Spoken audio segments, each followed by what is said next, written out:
maintenant Philippe Folliot. Philippe? Oui, oui, je vous écoute. Je ne sais pas si vous m'entendez. Si, on Ouais, t'entend. très bien. Tout d'abord, merci, mesdames les ministres. Merci, Madame la Présidente. Je voulais m'associer aux propos qui ont été tenus en hommage donc à nos militaires qui sont décédés, blessés ou convalescents. Et toutes nos pensées vont vers eux. Merci, Madame la Présidente, d'avoir pris l'initiative de cette réunion. C'est vrai qu'en 18 ans de présence dans cette commission, c'est la première fois que nous nous retrouvons sous cette forme, mais à situation exceptionnelle, conditions quelque peu exceptionnelles par rapport à cela. Ma question est relative à l'outre-mer. Déjà fragile, l'outre-mer craint le pire.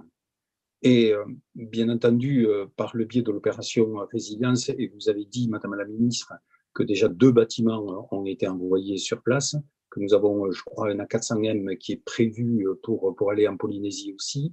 Je crois que ceci est d'autant plus important que autant dans l'Hexagone, il peut y avoir une solidarité régionale, et on l'a vu au travers des transferts des malades pour lesquels l'armée, donc la défense jouait un rôle très important.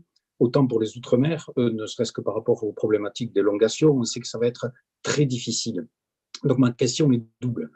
Est-ce qu'il y a une perspective de montée en puissance si la situation venait à s'aggraver dans tel ou tel des départements ou territoires d'outre-mer?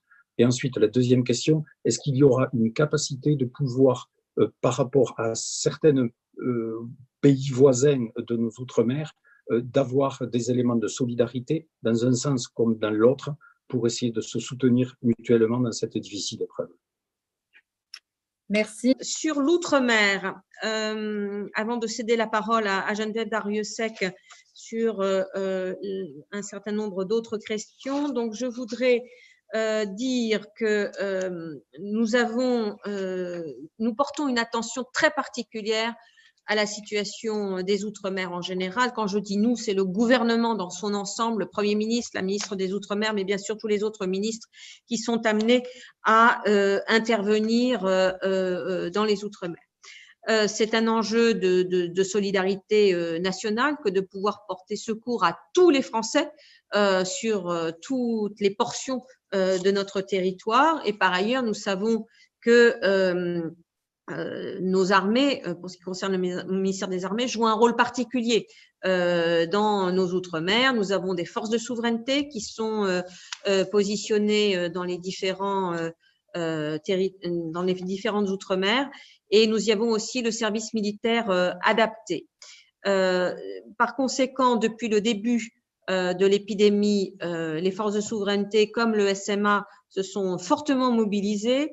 Le dialogue entre les commandants supérieurs des différentes forces de souveraineté et les préfets ou les hauts commissaires est extrêmement intense. J'ai pu moi-même m'en assurer encore hier soir, puisque nous avons fait un point avec le chef d'état-major des armées sur la situation dans chacun des territoires où se trouvent positionnées des forces de souveraineté.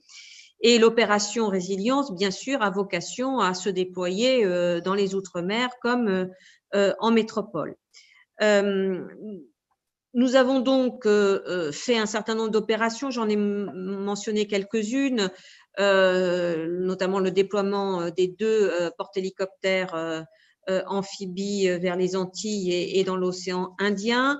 Nous réalisons aussi un certain nombre d'opérations de sécurisation, je pense en Guyane, où nous poursuivons les opérations de sécurisation du centre spatial guyanais, mais aussi nous poursuivons les opérations de lutte contre l'orpaillage, l'opération Harpie.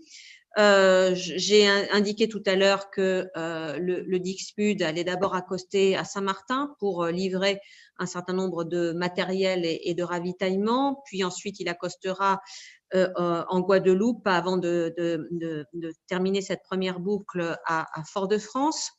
À Mayotte, de la distribution de ravitaillement alimentaire et de produits de santé également a lieu. Enfin, nous nous tenons prêts, si cela était nécessaire, à redéployer une partie de l'hôpital de campagne qui reste pour une portion, bien sûr, à Mulhouse pour l'instant, mais qui pour une autre portion est en cours de reconditionnement en vue d'une projection. Aucune décision n'a été prise aujourd'hui sur le futur site de projection de cette EMR, mais évidemment, on ne peut pas exclure qu'il puisse être projeté, si c'est nécessaire, dans les Outre-mer. Donc, nous suivons en résumé la situation jour après jour et nous nous tenons prêts à répondre, bien sûr, aux autorités locales qui en exprimeraient le besoin, mais aussi à déployer des éléments qui sont gérés nationalement, comme celui que je viens de mentionner.